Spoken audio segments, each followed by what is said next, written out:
C'est maintenant Alain Besse que nous allons accueillir pour l'autre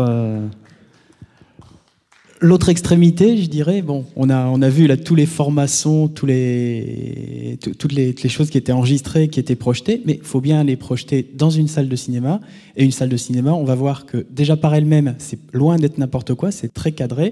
Et ce qu'il y a derrière l'écran, qu'on ne voit pas là, il y a quelques enceintes aussi dans la salle, tout ça est extrêmement précis, doit répondre à des critères très variés, de manière stricte. Alors, je ne sais pas si tu as pris ta télécommande, Alain, je te laisse la parole. On a une surprise. Bonjour, merci Franck. L'histoire se répète parce que finalement, avec Michel, ça fait 35 ans que je prends sa succession. À Louis Lumière, à la CST, à Cannes et aujourd'hui sur scène. Et c'est avec vraiment beaucoup de plaisir parce qu'il m'a beaucoup appris depuis 35 ans que je le connais. Et je le remercie toujours. Alors, on a fait l'histoire, maintenant on va parler un petit peu de ce qui se passe aujourd'hui. Alors, en fait, l'exposé sera en deux parties. Une première partie tout de suite, et puis après, on écoutera Claude Belblé qui a des choses absolument passionnantes et que j'adore, qui va nous dire tout à l'heure. Et après, on reviendra à parler vraiment de la 3D et du son avec la 3D au cinéma, et donc de l'avenir. Donc tout de suite, dans un premier temps, je vais vous parler de l'état actuel des choses, de ce qui se fait dans le cinéma aujourd'hui. Diapo suivante. Donc, l'acoustique d'abord d'une salle de cinéma. Qu'est-ce qu'on cherche à faire dans une salle de cinéma aujourd'hui ? Je parle bien d'aujourd'hui. C'est en premier lieu d'assurer l'intelligibilité du dialogue pour tous les spectateurs. C'est une chose fondamentale parce que, comme l'a dit Michel, le son est devenu sonore, mais il est surtout devenu parlant vers les années 1927-1930. Et donc, il était important que l'on comprenne le dialogue. Pour ceux qui ont entendu d'anciennes copies du Marius dont parlait Michel, faut vraiment tirer l'oreille pour vraiment comprendre le dialogue. Les restaurations ont permis de récupérer un peu les choses, mais l'intelligibilité est quelque chose d'important. Et dans une salle de cinéma, contrairement au théâtre, on ne peut pas ajuster le débit du dialogue de l'acteur à l'acoustique de la salle. On sait tous qu'un acteur vient dans une salle réverbérante, il va parler un peu plus lentement. Pour les musiciens, les musiques qui sont faites plutôt pour les églises sont rarement des rock endiablés. C'est plutôt un peu plus lent, un peu plus calme. Par contre, quand on est dans des endroits plus sourds, plus secs acoustiquement, on va pouvoir éventuellement avoir des débits supérieurs. Au cinéma, le son, il est enregistré, il est fixe. On ne peut pas le modifier. On ne va pas accélérer ou ralentir. Donc, on est obligé d'avoir une acoustique qui va permettre d'avoir cette intelligibilité.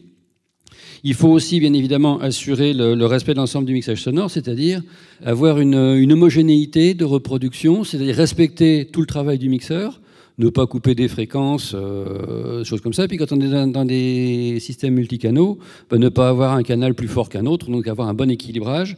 Et puis avoir des systèmes aussi qui permettent de reproduire le son et les déséquilibres de niveau de fréquence sur l'ensemble de la zone d'écoute. Que le spectateur du milieu, du côté, de devant, de derrière, il ait à peu près la même sensation sonore. Ça, c'est important. Donc, il faut assurer tout cet ensemble de choses. Donc, les critères que l'on utilise aujourd'hui sont assez simples, finalement, et beaucoup de travaux sont en cours, et des évolutions sont vraiment en cours. On n'aura malheureusement pas trop le temps d'en parler aujourd'hui, mais peut-être tout à l'heure pour la présentation de l'opéra, il y a eu des réglages qui ont été faits ici, qui sont vraiment sur de nouveaux concepts, qui sont très, très intéressants et très efficaces. Mais aujourd'hui, qu'est-ce que l'on fait dans une salle de cinéma ? On va d'abord mesurer le temps de réverbération, parce que c'est effectivement le critère qui va nous permettre, dans un premier temps, de gérer la base de l'intelligibilité. Donc il y a des recommandations techniques et des normes qui existent là-dessus, on en parlera un petit peu après. Et puis on a des critères qui sont apparus il y a une vingtaine d'années, disons, dans le concret de la mesure dans les salles de cinéma, dans la fin des années 80, sur les mesures, ce qu'on appelle les STI, les RASTI, qui sont en fait l'analyse des premières réflexions et qui permettent ces critères-là vraiment de gérer et de valider une notion d'intelligibilité. Ça n'est malheureusement pas très utilisé dans les salles de cinéma pour les réglages, mais ça commence à l'être, ça l'a été un petit peu, et c'est une idée qui reste quand même bien dans la tête des gens. Alors il y a des recommandations qui sont faites sur ces choses-là. La CST, bien évidemment, en a fait. Dolby, DTS, THX, tous ces gens-là ont aussi fait des recommandations techniques la plupart de toutes ces recommandations se rapprochent. Et puis, il y a quelques normalisations. Finalement, relativement peu aujourd'hui restent encore dans les textes. Il y en a eu pas mal dans le temps, mais qui n'ont pas été renouvelés et qui n'existent plus dans les catalogues. Donc, les temps de réverbération acoustique, on mesure ça de deux façons différentes. enfin de deux façons complémentaires mais pas différentes. On fait d'abord une mesure du temps de réverbération acoustique à la fréquence de 500 Hz, donc ici, donc en fonction du volume de la salle, de 100 mètres cubes jusqu'à, là sur le schéma ça va jusqu'à 20 000 mètres cubes, et en fonction du volume de la salle, donc on va donner un temps de réverbération acoustique à 500 Hz. Alors vous voyez la courbe idéale qui est en continu, et puis les pointillés qui indiquent la tolérance autour. Alors pour ceux qui font de l'acoustique et qui connaissent l'acoustique des salles de concert, des studios d'enregistrement et tout ça, vous voyez qu'on est relativement mat quand même en termes de temps de réverbération acoustique, hein, toujours pour ce problème d'assurer, de garantir en toutes circonstances l'intelligibilité. Et puis une fois qu'on a fait la mesure à 500 Hz, eh bien on va faire la mesure sur d'autres fréquences, sur l'ensemble du spectre en fait. Alors en général, on le fait sur, vous le voyez, sur 8 bandes de fréquences, et on va comparer.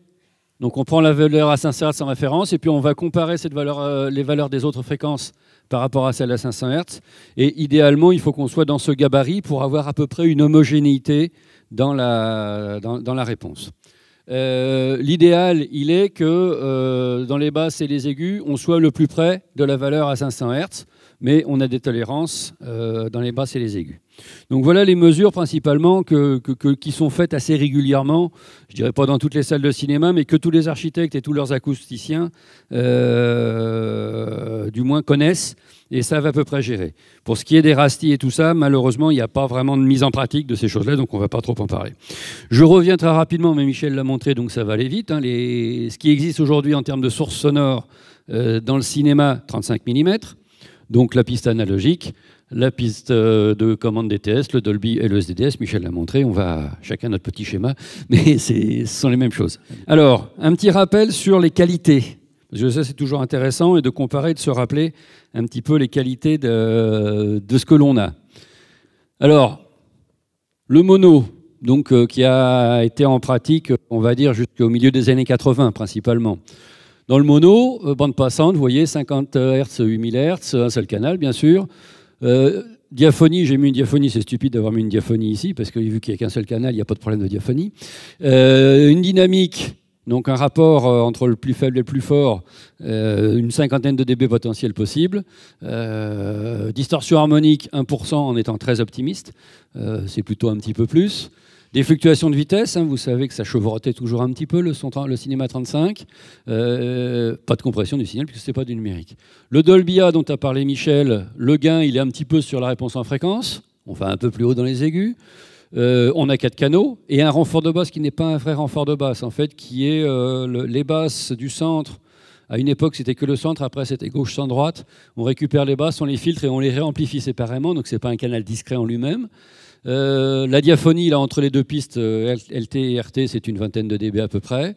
On a gagné un peu de dynamique avec le Dolby A, réduction de bruit de fond, et pour le reste, ça reste pareil. Le Dolby SR qui est apparu en 86-87, on augmente la bande passante, toujours 4 points avec un faux renfort de basse. La dynamique est augmentée, passe à 75 dB. Et puis sont arrivés les systèmes... tiens, j'avais changé la diapo, c'est bizarre. Les systèmes numériques, donc le Dolby digital, le DTS et le SDDS, où là on voit qu'on a quand même un vrai bond en termes de bande passante, on a un vrai bond en termes de dynamique potentielle, de séparation des canaux, on n'a plus de distorsion harmonique, on n'a plus de fluctuation de vitesse. Là, on a un vrai bond qualitatif dans le système. Et puis là, on passe au 5.1 avec un vrai canal de renfort de basse. Et on était même au 7.1 avec le système Dolby, avec le système Sony, qui était 5 voix d'écran et 2 voix d'ambiance. Sachant que DTS et Dolby ont aussi fait un 6.1 qui était le EX chez Dolby et le ES chez DTS, où en fait c'était un 3e canal d'ambiance qui était possible. Et le cinéma numérique, dont on va parler un petit peu plus tout à l'heure, où là, en bande passante, 20 000 aussi, j'ai mis cinéma numérique 5 points et plus, parce qu'on va voir effectivement qu'on va pouvoir aller beaucoup plus loin. Dynamique, distorsion, tout ça reste bien. Et on a surtout une chose que nous considérons comme aussi très importante, c'est que le son numérique qui est associé au cinéma numérique aujourd'hui est un son sans aucune réduction de débit. c'est la sortie de la console de mixage qui est directement enregistrée sur le fichier film et qui est envoyée directement dans la salle. Il n'y a plus de réduction de débit, c'est encore une amélioration des systèmes. Diapo suivante. Alors ça, c'est un sujet important. Ça pose bien des problèmes, cette photo-là. Ici, je vous ai indiqué donc, le niveau de bruit de fond moyen dans une salle de cinéma, 35 dBA. C'est déjà une salle soit pas trop remplie, soit avec une foule qui ne bouge pas, avec un public qui ne bouge pas, qui ne fait pas de bruit. Justement, on met à peu près 35. On va donc dire que pour qu'un signal soit entendu par rapport à ce niveau de bruit de fond, il faut qu'il y ait un niveau d'émergence. Donc on se place à peu près aux alentours de 40 dB. Donc le signal sonore le plus faible qu'on va pouvoir entendre dans une salle de cinéma dans de bonnes conditions, la clim ne fait pas trop de bruit, le voisin ne fait pas trop de bruit, ça va être une quarantaine de dB. Le signal maximum, 120 seuil de douleur, on se met un seuil de tolérance, donc on se limite à 110 en crête. À peu près, on verra effectivement que c'est la réalité des choses, dans la plupart des cas. Donc on a à peu près entre 40 et 110, donc on a 70 dB potentiel dans une salle de cinéma, ce qui est énorme en soi. Mais c'est quand même assez limité aussi. Et on met ça en comparaison de ce que peuvent faire nos systèmes de reproduction dont nous disposons aujourd'hui. Le mono, 50 dB, on rentrait dans la gamme. Le Dolby A, on rentrait encore dans la gamme. On voit déjà qu'avec le Dolby SR, on savait faire à peu près, on remplissait la gamme de dynamique de la salle de cinéma. On voit que quand on est arrivé au numérique 16 bits, on avait 96, donc plus. Donc on voit que si quelqu'un, dans son mixage, a utilisé toute la gamme potentielle, il va y avoir des soucis, soit sur les niveaux forts, soit sur les niveaux faibles. Et puis alors, quand on passe en 24 bits, là... c'est encore la catastrophe. Ça peut être la catastrophe, disons. Et puis je vous ai mis ici à droite la dynamique de la parole d'usage courant, et ça reste valable, c'est ce qui se fait aussi en télévision d'ailleurs. Le dialogue est en général mixé sur une dynamique maximum d'une 30aine de décibels. Et on aligne le signal sur cette parole à 85 décibels, niveau moyen de la parole. Diapo suivante.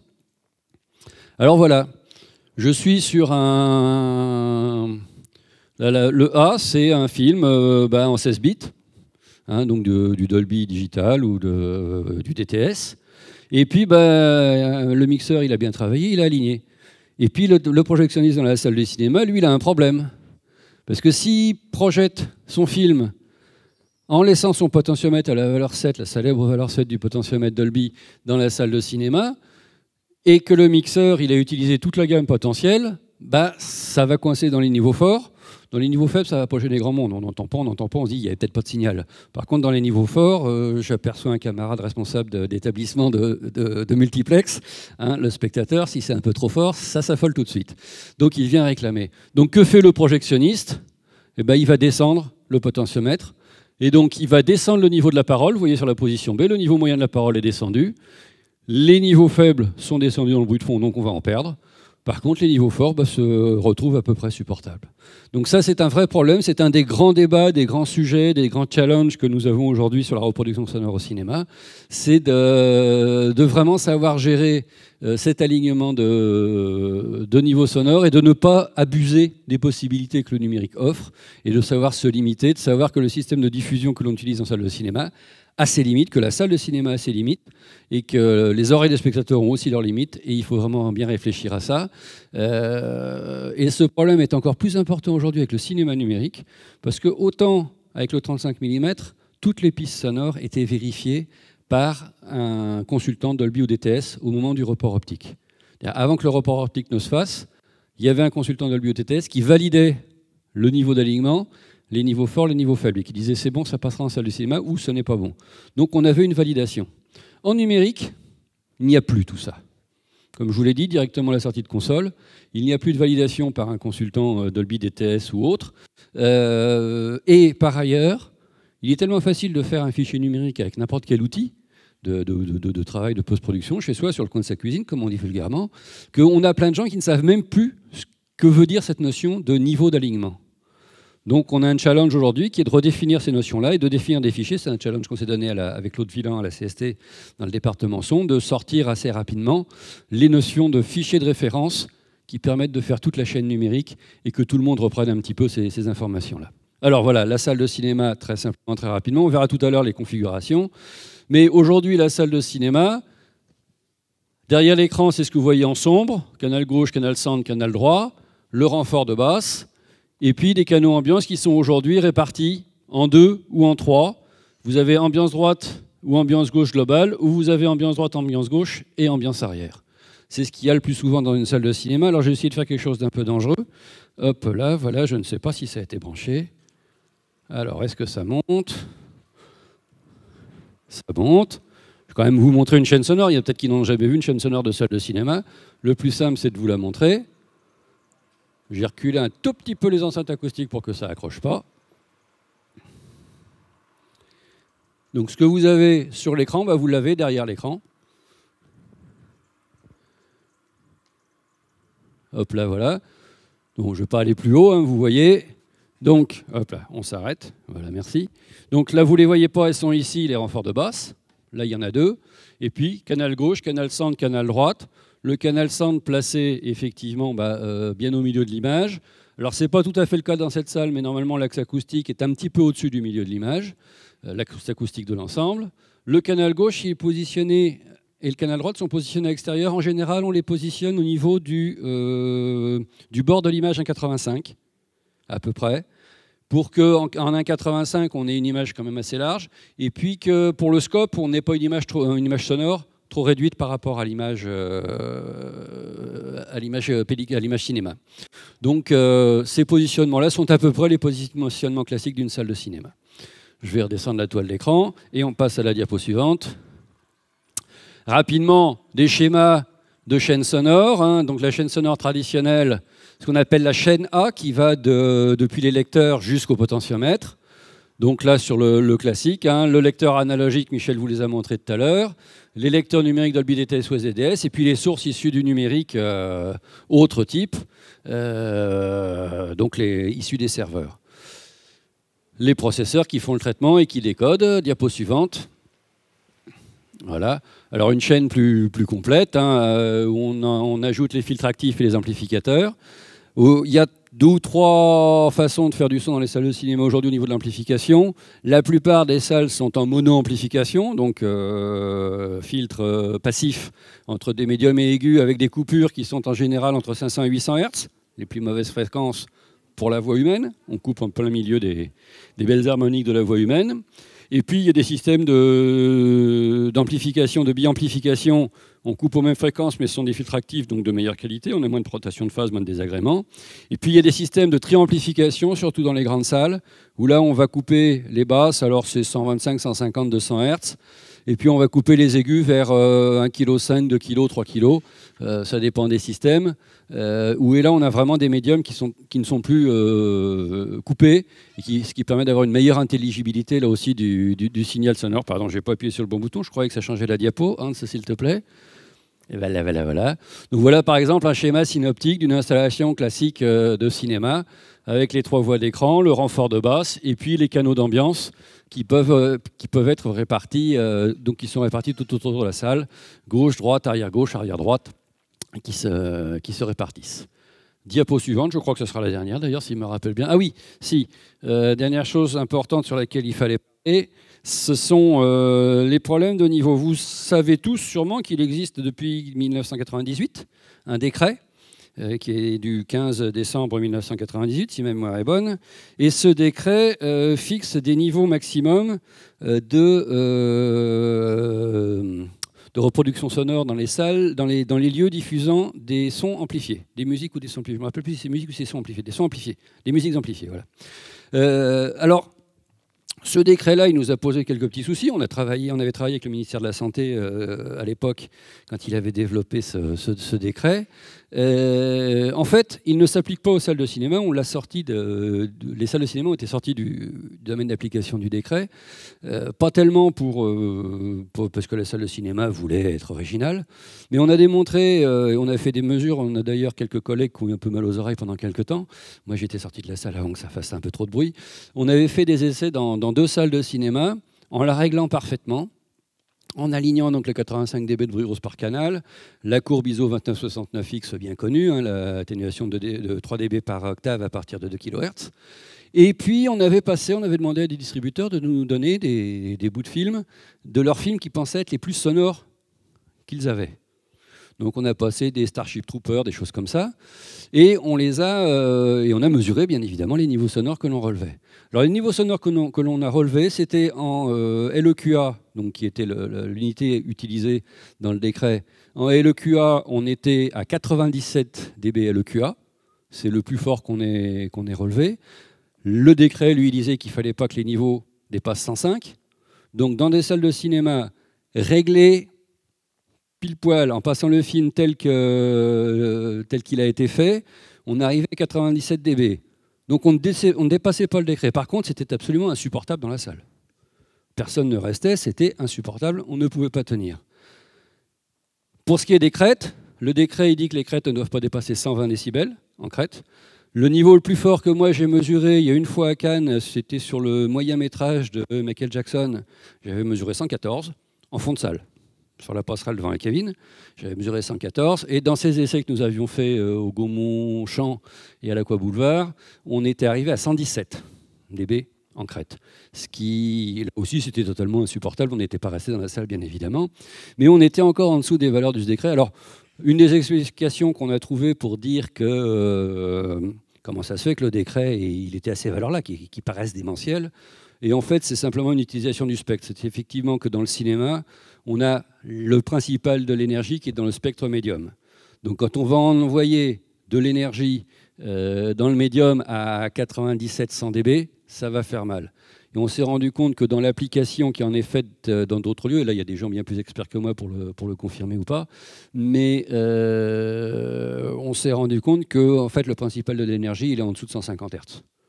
Et voilà, si on envoie 120 dB à 100 Hz, finalement ça ne gêne pas grand monde. Par contre, si on envoie 120 dB à 2000 Hz, c'est juste totalement insupportable. Donc la notion de spectre est importante et c'est effectivement une des notions qui est en train de venir et c'est là-dessus sur lesquelles on est en train de travailler pour l'instant en télévision.